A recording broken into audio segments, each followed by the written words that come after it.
So many more women cheat. And being a woman myself, I get to be an insider to the things that women talk about. And yes, they will admit to one another that they cheat, but you will never hear an ounce of remorse. They always victimize themselves. What they'll say is, instead of saying, you know what, I cheated, it was wrong, it was dishonest of me, it was betrayal, and I'll never do it again, what you will hear is, well, I cheated because I had to. He wasn't giving me what I needed and what I deserved as a woman. And all the other women will, jump right in and, be victims and victimize her, saying, oh, you. Oh, yes, we're back again with another banger. My apologies for not supplying you guys with some of this content, but we're going to get into a good video today. And this is the proverbial beating the dead horse, I would say. But I do want to hone in on some items in this video. You see the video on the front end of this, you see a woman basically explaining how, from her experience in just being a woman, she's seen way more women cheat. And I'll tell you why that is. Because I expressed this and explained this in a previous video about when women say we cheat better, when that's the first rebuttal. A lot of women, again, you must understand, there's a reason why the man, just from the basic foundation, was put in a leadership position by default because of his thinking patterns. It's more long term. It's more, I would say, if this is a word, foresightful.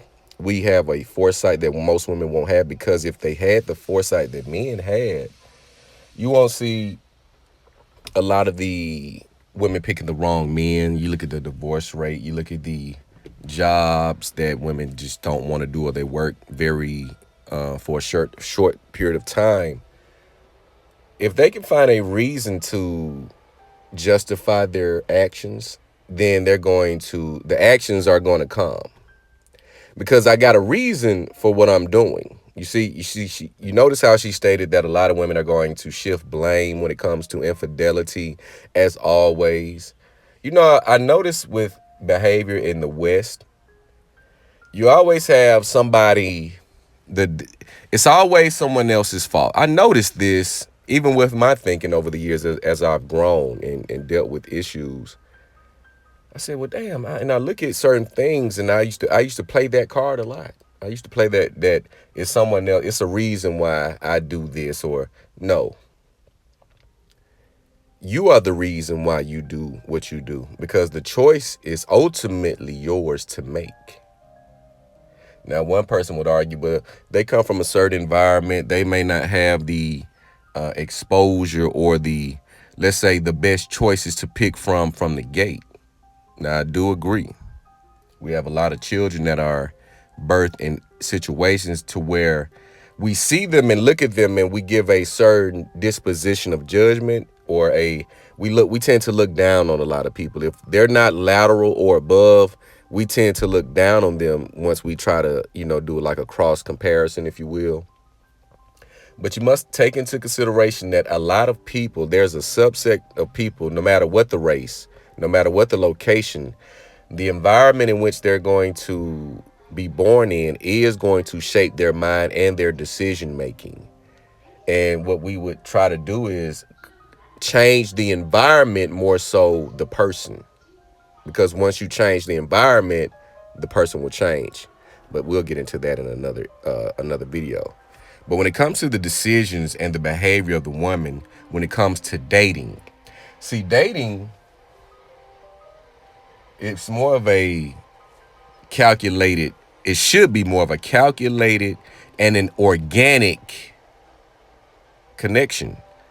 You can go back, if you're in my age bracket, if you're 40 plus, you can go back and see, damn, what does she like about him? Or what does he like about her? You used to see these awkward couples, in school, grade school, high school, even college, because the connection was more organic. It wasn't a laundry list of superficial items that a person must be or must have to make them dateable. It was because, again, biologically, we're connected no matter what you say, no matter what lifestyle you try to portray.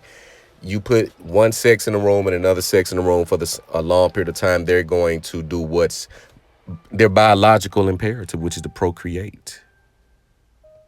They're going to do it, no matter how much they try to fight it.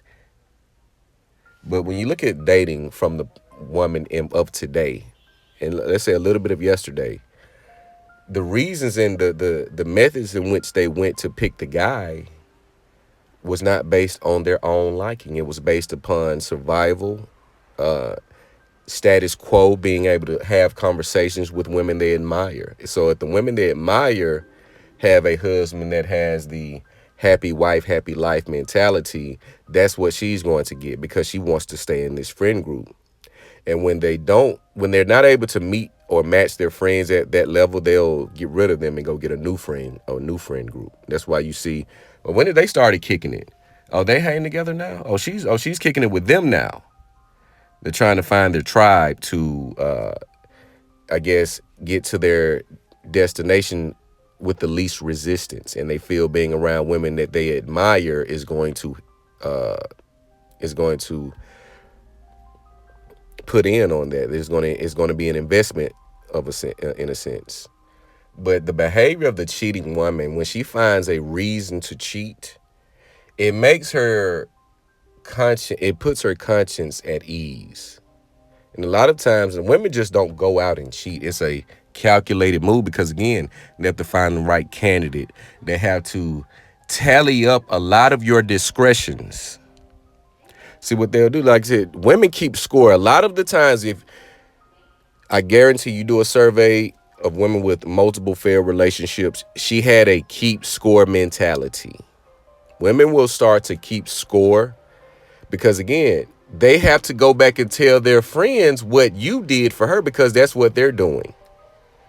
You see, this is where the self-esteem, what can I get men to do for me? That's where the self-esteem comes in. What kind of compliments, what kind of behaviors can I get out of men? What kind of attention can I get from men? That's going to help her self-esteem. That's going to give her a grandiose perception about herself, i.e. narcissism. That's what's going to create the narcissistic woman. When she creates a bold social media platform, dating platform, that becomes a bowl, and she's looking to fill that up with all type of validation. If she can fill this bowl up here, let's say Twitter, I can also fill my bowl up on Facebook. I can also fill my bowl up on Instagram. Oh, okay, well, if I'm the shit on all of these platforms, then I'm the shit in real life. So let me test the waters. So again, a lot of it is about her ego. So let me see, can I get this guy to turn knowing that I'm married or knowing that I'm with the guy? Let me see, can I turn, or let me see, can I still get him too? But so the reason why it's so calculated, they have to tally up what she did for you, what you didn't do for her, or just what you didn't do for her in general. Oh, you haven't been giving me enough attention. I told you I wanted to go to the Maldives. You see? So once she makes that decision to cheat, it becomes much more easier to find reasons. So her behavior is justified by reason. This is why when you see the behavior of a adult woman doing the same shit she was doing 10, 20 years ago, same dating patterns 10, 20 years ago, you cannot have any empathy nor compassion for her decisions because she made them. Because let me guess, what do all of the guys who did you wrong have in common? It could be a multitude of things. But best believe the guys that she chose had one or multiple things in common.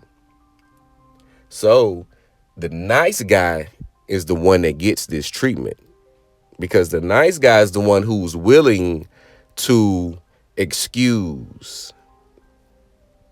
Because certain behavior patterns become a part of the personality. And I'll say that again. Certain behavior patterns become a part of her personality. What she does is ultimately who she is. So if she's cheated, or if she's dealt with this guy, situationship with that guy, that's who she is. A wise person once said, "Who you are single is who you are in a relationship."